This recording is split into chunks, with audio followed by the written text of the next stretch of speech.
안녕하세요.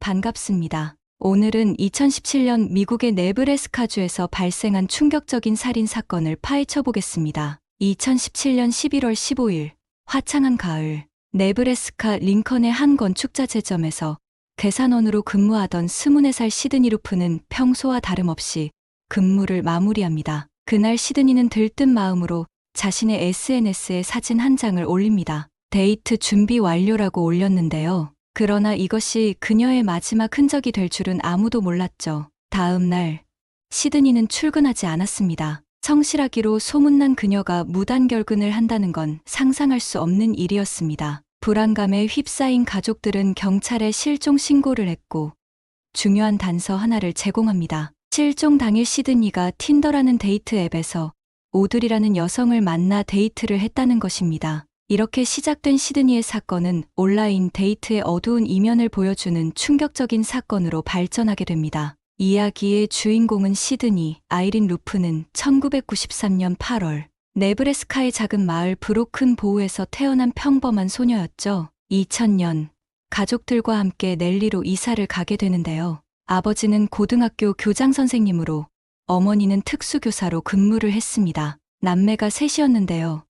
시드니는 그중 둘째였습니다. 학창 시절의 시드니는 꽤나 활발한 학생이었어요. 밴드부 활동은 물론이고 골프와 농구도 즐겼죠. 특히 낚시를 무척 좋아했다고 하네요. 2011년 고등학교 졸업 후에는 링컨으로 직장을 옮기면서 자신의 아파트를 마련하며 독립도 하게 됩니다. 하지만 겉으로 보이는 모습과는 다르게 시드니에겐 남모를 고민이 있었어요. 불안증과 우울증으로 힘들어했다고 하죠. 실종 직전에는 가족들에게 정신건강이 더 나빠지고 있다고 털어놓았고 병원에서 항우울제도 처방받았답니다. 그래서 처음에 수사관들은 시드니가 스스로 떠났을 가능성을 배제할 수 없었지요. 하지만 수상한 점들이 하나둘 발견되기 시작합니다. 경찰이 시드니의 아파트를 확인했을 때 시드니의 고양이는 굶은 채로 있었고 가방과 안경, 심지어 차까지 그대로 남아 있었거든요. 시드니가 스스로 사라졌을 가능성은 점점 희박해졌습니다.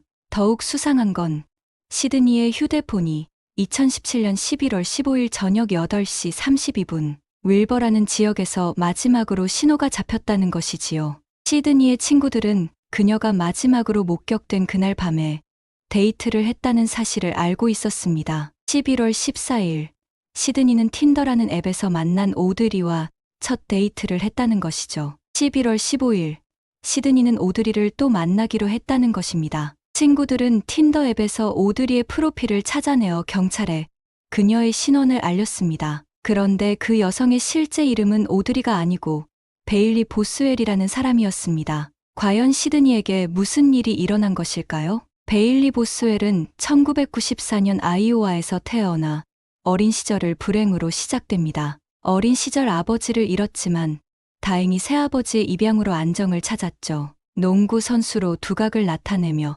밝은 미래가 기대됐던 운동선수였습니다. 하지만 대학 시절 그녀의 인생은 급격한 변화를 맞이하게 됩니다. 한 남자를 만나면서 문제가 발생하게 된 것이죠. 처음엔 평범한 연애였지만 점차 남자의 폭력과 성적 학대가 시작되었다고 합니다. 그 남자는 베일리를 성매매까지 강요했고 결국 그녀는 약물과 알코올에 빠져들게 되었죠. 한 번은 알코올 중독으로 생명이 위험한 상황까지 갔다고 하네요. 결국 대학을 중퇴하게 됩니다. 더 충격적인 건 베일리는 그 폭력적인 남자친구와의 사이에서 임신까지 합니다. 그러나 임신 중에도 계속된 폭력이었죠. 2016년 딸을 낳았지만 아기의 안전을 위해 베일리의 어머니가 키우게 됩니다. 베일리는 결국 폭력적인 남자친구와 헤어지고 부모님 곁으로 돌아가게 됩니다. 하지만 부모님과의 재회는 오래가지 않았어요. 어머니의 증언에 따르면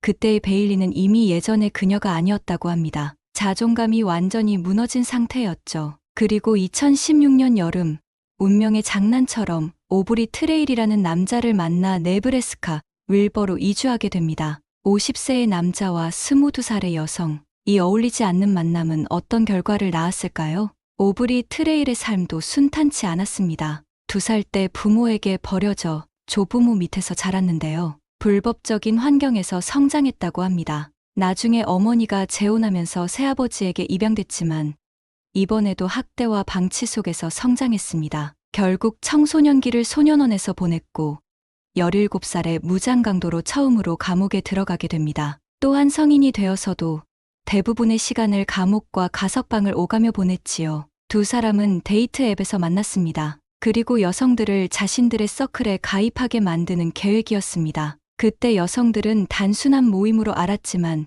성적으로 문제 있는 서클이었습니다. 트레일은 여성들을 성적 욕망의 대상으로 만들려고 데이트 웹을 이용했습니다. 수사관들이 실종된 시드니의 마지막 휴대폰 신호를 추적했을 때 트레일과 베일리가 살던 집 근처로 확인되었습니다. 경찰이 확인을 위해 두 사람의 집을 방문했지만 아무도 응답이 없었죠. 집주인의 도움으로 들어간 실내는 언뜻 보기엔 평범해 보였어요. 하지만 코를 찌르는 강렬한 표백제 냄새가 집안에 가득했습니다. 그 냄새가 얼마나 심했냐면요. 옆집 주민이 구토와 두드러기까지 생길 정도였다고 하네요. 시간은 흘러 추수감사절이 되었지만 시드니의 흔적은 여전히 찾을 수 없었어요. 가족들은 빈자리를 바라보며 애타는 마음으로 명절을 보내야 했죠. 한편 용의자로 지목된 오브리와 베일리는 자취를 감추었고요. 더 충격적인 사실은 이들이 40만 달러의 사기 혐의로 수배를 받고 있다는 것이지요. 그들은 금화거래를 미끼로 투자자를 속이고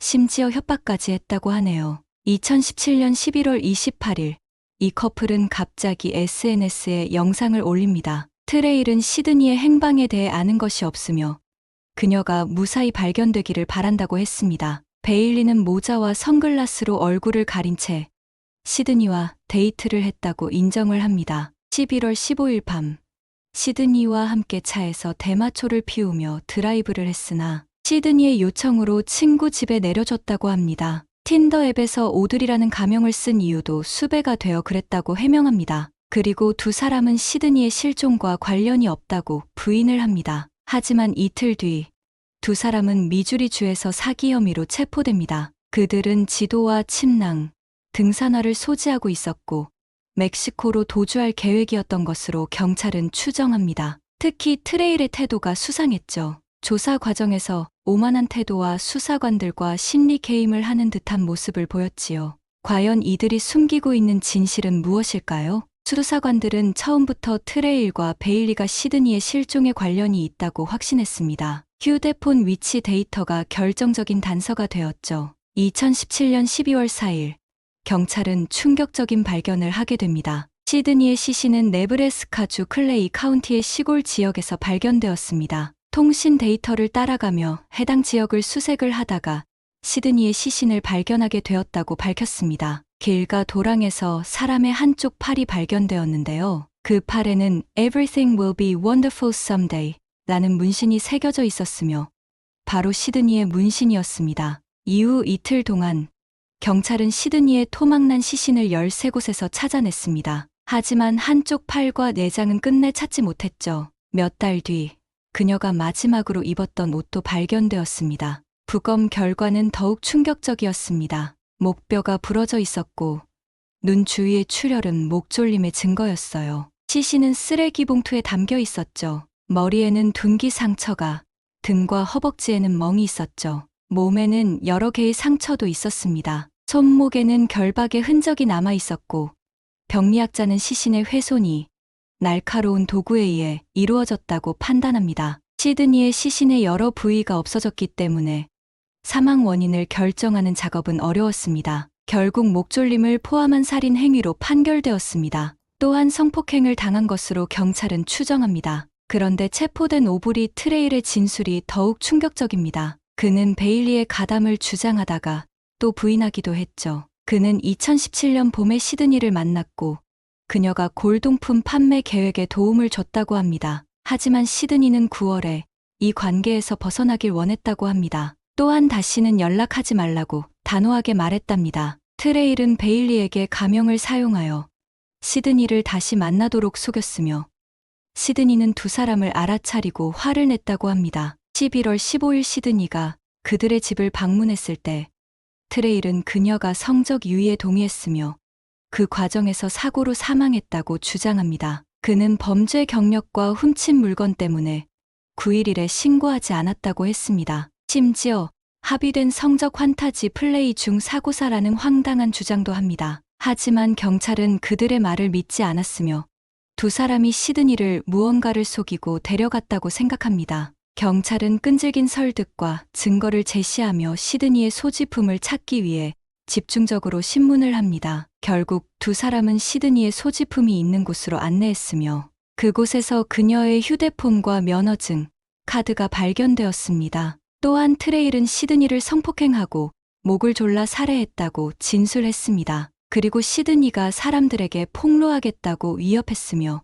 그것 때문에 그녀를 죽였다고 진술합니다. 마침내 2018년 6월 11일 오브리 트레일과 그의 연인 베일리 보스웰은 1급 살인과 살인 모해, 시신 유기라는 중범죄로 기소되었습니다. 검사는 이들에게 사형을 구형했습니다. 특히 베일리의 경우 만약 사형 선고를 받게 된다면 네브래스카 주 최초의 여성 사형수가 됩니다. 더 충격적인 건 네브래스카 주는 여성 사형수를 수용할 시설조차 없다는 점이죠. 재판에서는 여러 증언과 증거들이 쏟아졌습니다. 호텔 직원들은 살인 사건 몇 주 전에 트레일과 베일리, 그리고 시드니가 함께 있는 모습을 보았다고 증언합니다. 11월 14일 CCTV 영상에서는 시드니가 근무하는 근처 호텔에 체크인하는 두 사람의 모습이 있었습니다. 11월 15일 아침, 이들은 지역 앤티크몰에서 접이식 톱, 제초기, 그리고 음식 분쇄기를 구매했습니다. 휴대폰 데이터에 따르면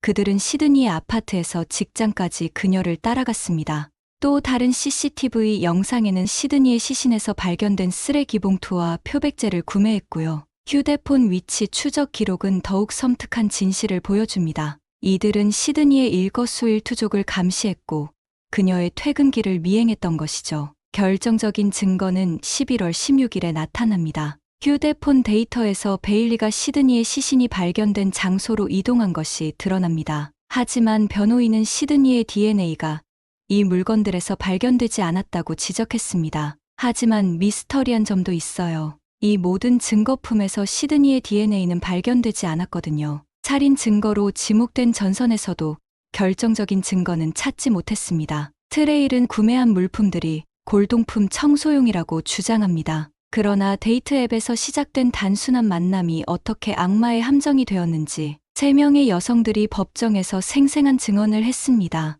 이들의 증언은 마치 영화 속 장면 같이 성폭행과 시드니의 살인, 그리고 학대하고 폭행한 만행을 자세히 법정에서 밝혔습니다. 오브리 트레일은 1급 살인죄, 살인 공모죄, 시신 훼손죄, 모든 혐의에서 유죄를 피할 수 없게 되었죠. 배심원단은 불과 몇 시간 만에 유죄 판결을 내렸습니다. 2021년 6월, 결국 트레일에게 사형이 선고되었습니다. 그의 연인이자 공범, 베일리 보스웰의 재판도 이어졌습니다. 이때는 이미 2021년, 사건 발생 4년 후였지요. 3명의 배심원단이 베일리에게 사형을 선고할지 여부를 담당했습니다. 일부는 사형에 찬성했지만 다른 일부는 그렇지 않았습니다. 따라서 베일리 보스웰은 종신형을 선고받았습니다. 현재 베일리 보스웰은 네브라스카 여성교정센터에서 종신형을 살고 있습니다. 반면 오브리 트레일은 테컴세 주립교정소에서 사형을 기다리고 있습니다. 두 사람 모두 판결에 불복해 항소를 했지만 지금까지 모든 항소가 기각되었습니다. 데이트 앱이 전혀 나쁘다는 것은 아닙니다. 하지만 우리는 앱이나 웹사이트에서 누군가를 쉽게 신뢰해서는 안 되며 조심해야 할 것 같습니다. 고인의 명복을 빕니다. 오늘도 시청해 주셔서 감사합니다.